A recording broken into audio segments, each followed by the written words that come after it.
Hello student, আশা করছি তোমরা সবাই ভালো আছো। আমরা আগের ক্লাসে পড়েছিলাম হ্যালোএলকেন এবং হ্যালোএরিনের classification part.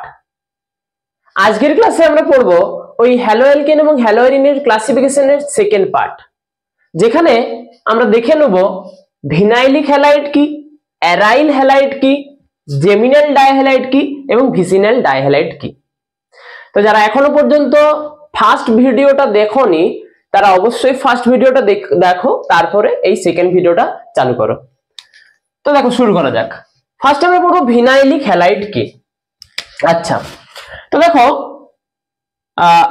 C double C single C single X, ধরো এরকম আমাকে একটা কম্পাউন্ড দিয়েছে। আচ্ছা, এখানে এইচ থাকবে দুটো, এখানে একটা এইচ থাকবে, এখানে দুটো এইচ থাকবে, এগুলো তোমরা সবাই জানো।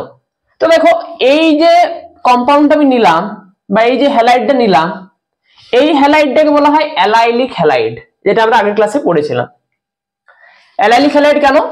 ডবল বন্ড যুক্ত কার্বনের সাথে একটা কার্বন আছে এবং সেই কার্বনের সাথে একটা হ্যালোজেন যুক্ত আছে, তাই এটাকে আমরা বলছিলাম অ্যালাইলিক হ্যালাইড। এবং এই ডবল বন্ড যুক্ত কার্বনটাকে আমরা বলছিলাম অ্যালাইলিক কার্বন। কি বলছিলাম? অ্যালাইলিক কার্বন বলছিলাম।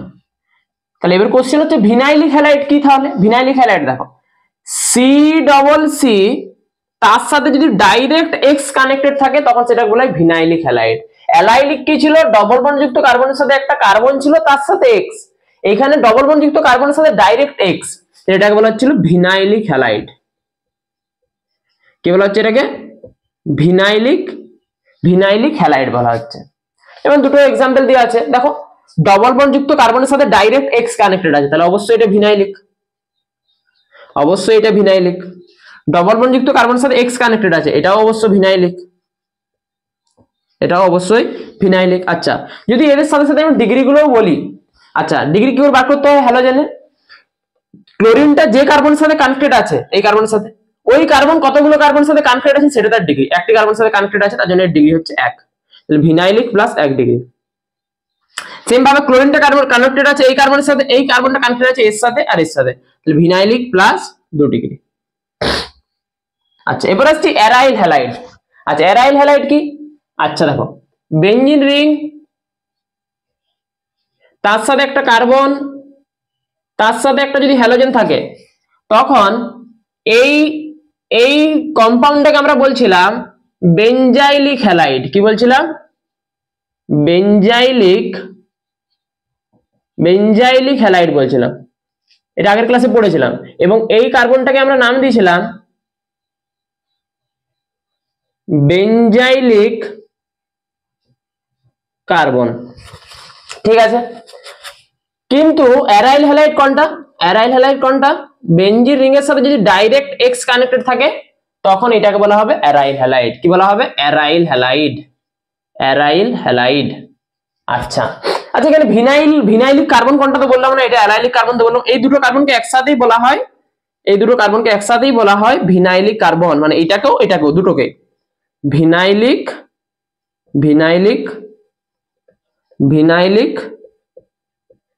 কার্বন। আচ্ছা, আর কি জিনিস মিস করছি? হ্যাঁ দেখো, এই যে ক্লাসিফিকেশন গুলো করা হচ্ছে, এই ক্লাসিফিকেশন গুলো কিভাবে করা হচ্ছে? সিএক্স বন্ডের নেচার অনুসারে। আগের ক্লাসে আমরা পড়েছি, আগের ক্লাসে যতগুলো আমরা হ্যালাইড পড়েছি সবগুলো CsP3X ছিল, অর্থাৎ সব কার্বনের হাইব্রিডাইজেশন sp3 ছিল। তাহলে এগুলোর আমি দেখে নিই। ধরো প্রথমে আমি ভিনাইলিকটা দেখে নিই। ভিনাইলিক মানে এই বন্ডটা আমাকে দেখতে হবে, CX মানে এইটা। তাহলে একটু দেখে নিই আমরা, ভেঙে দেখাচ্ছি। দেখো, CH2 ডবল C, এখানে একটা H, এখানে একটা Cl।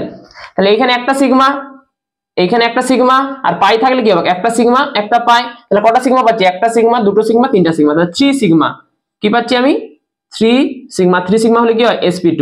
আগের ক্লাসে এটা বলেছিলাম, 3 সিগমা হলে sp2, 4 সিগমা হলে sp3 আর 2 সিগমা হলে sp। তাহলে ভিনাইলিক হ্যালাইড, এটা দেখবে তোমাদের টেক্সট বুকে এরকম লেখা থাকে ভিনাইলিক হ্যালাইডের জায়গায় CsP2X CsP2x CsP2x কেন? কারণ ওই যে কার্বনটা sp2 হয়ে যাচ্ছে আর x কানেক্টেড আছে। আচ্ছা অ্যারাইল হ্যালাইডও কি হবে সেম ভাবে, এটাও sp2 হবে, কারণ বেনজিনে যত সব কার্বন গুলো কি হয় sp2 তো হয় নাকি। আচ্ছা কোথায় দেখাবো, এখানে দেখিয়ে দিচ্ছি আমি। আচ্ছা এটা আমি এখানটা আঁকছি, ঠিক আছে, বেনজিনটা আমি এঁকে দিচ্ছি একবার। বেনজিনে কি হয়, বেনজিনে কি হয়, বেনজিনে কি অল্টারনেট ডবল বন্ড হয়, আর ডবল বন্ড মানে কি হয়ে যাবে, সব কার্বন গুলো কি হয়ে যাবে sp2 হয়ে যাবে, কি হয়ে যাবে sp2 হয়ে যাবে। তাহলে অ্যারাইল হ্যালাইডের জায়গাও এরকমই লেখা থাকে, দেখবে এরকম লেখা থাকে CsP2x, কি লেখা থাকে CsP2x। আচ্ছা এবার আসছে জেমিনাল ডাইহ্যালাইড। আচ্ছা জেমিনাল ডাইহ্যালাইড কি দেখো, CH3CH এখানে x এখানে x।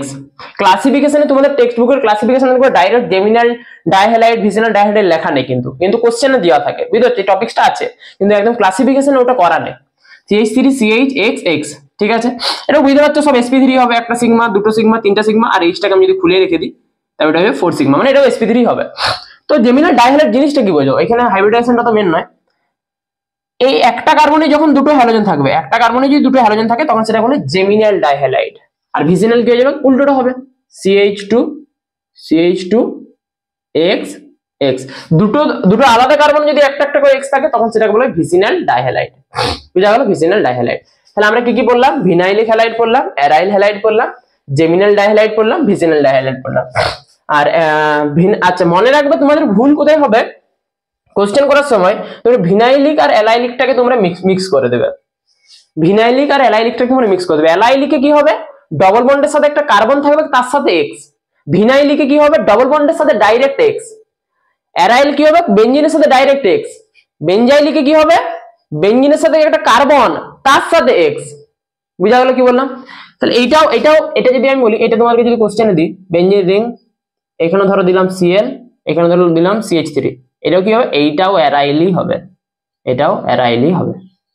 বুঝা গেল, এটাও অ্যারাইলই হবে, অ্যারাইলই হবে, ঠিক আছে, বুঝা গেল। আচ্ছা তাহলে অ্যারাইল আর বেনজাইলিকের পার্থক্য বুঝলে, অ্যালাইলিক আর ভিনাইলিকের বুঝলে। আর জেমিনালে কি হবে, একটা কার্বনে দুটো হ্যালোজেন, ভিসিনালে কি হবে, দুটো আলাদা আলাদা কার্বনে একটা একটা করে হ্যালোজেন, ঠিক আছে।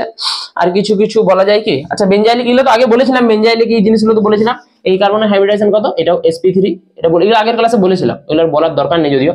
তাহলে বেনজাইলিক হ্যালাইড, এই বেনজাইলিক হ্যালাইডে এরকম লেখা থাকে CsP3x, এগুলো আগের ক্লাসের জিনিস, আমি তাও একবার বলে দিলাম। সেম ভাবে অ্যালাইলিকও বলেছিলাম, এটাও কি হবে, অ্যালাইলিক হ্যালাইডও কি হবে, CsP3x হয়ে যাবে, CsP3x হয়ে যাবে। বুঝা গেল। আচ্ছা আর কিছু জিনিস, ব্যাস বাকি এগুলোই। তাহলে আমাদের ক্লাসিফিকেশন পোর্শনটা শেষ হলো, ক্লাসিফিকেশন পোর্শনটা আমাদের শেষ হলো। ক্লাসিফিকেশনটা খুব ভালো করে লেখো, নোট করো, এর মধ্যে থেকে তোমরা তোমাদের সামেটিভে একটা হলো, বা সামেটিভ না সেমিস্টারে একটা হলো তোমাদের কোশ্চেন পাবে। ইভেনলি তোমাদের এই সমস্ত জিনিসগুলো তোমাদের অর্গানিক করার ক্ষেত্রে তোমাদের ইউজ হবে। যেমন তোমাদের বলে দিবে, ডাইরেক্ট হয়তো ইউজ হবে না, কিন্তু তোমাদেরকে বলে দেবে অ্যালাইলিক অ্যালকোহল এর সাথে রিয়েকশন, অ্যালাইলিক ক্লোরাইড এর রিয়েকশন, ভিনাইলিক ক্লোরাইড, এরকম টার্মগুলো ইউজ করবে, বেনজাইলিক হ্যালাইড, বেনজাইলিক কার্বোক্যাটায়ন, বেনজাইলিক অ্যালকোহল। তো টার্মগুলো আমাদের ক্লাসিফিকেশন যদি না জানি আমরা, তাহলে আমরা ওই রিয়েকশন গুলো করতে পারবো না আমরা। সেজন্য আমাদের এই ক্লাসিফিকেশনটা খুবই ইম্পর্টেন্ট, আমাদের তো সেমিস্টার জন্য ইম্পর্টেন্ট বটে, এবং ইভেন তোমাদের কম্পিটিটিভের জন্য তোমাদের খুবই ইম্পর্টেন্ট হবে। ঠিক আছে, নেক্সট ক্লাসে আমরা পড়বো CH3Cl, CH3F, CH3Br, CH3I, এদের বন্ডের নেচার গুলো পড়বো, অর্থাৎ কার ডাইপোল মোমেন্ট বেশি, কার বন্ড লেন্থ বেশি, কার বন্ড এনথালপি বেশি। ঠিক আছে, এখানে ডাইপোল মোমেন্টের জায়গায় একটা ডাইপোল মোমেন্টের জায়গা থেকে একটা কোশ্চেন আসে এখানে, কারণ ওইখানে একটা যে ট্রেন্ডটা ফলো করার কথা সেই ট্রেন্ড ফলো করে না। ঠিক আছে, যাই হোক তোমরা নোট করে নাও, এবং যতটা পড়ানো হলো ততটা তোমরা রিভাইজ করো, এবং দেখা হবে নেক্সট ক্লাসে।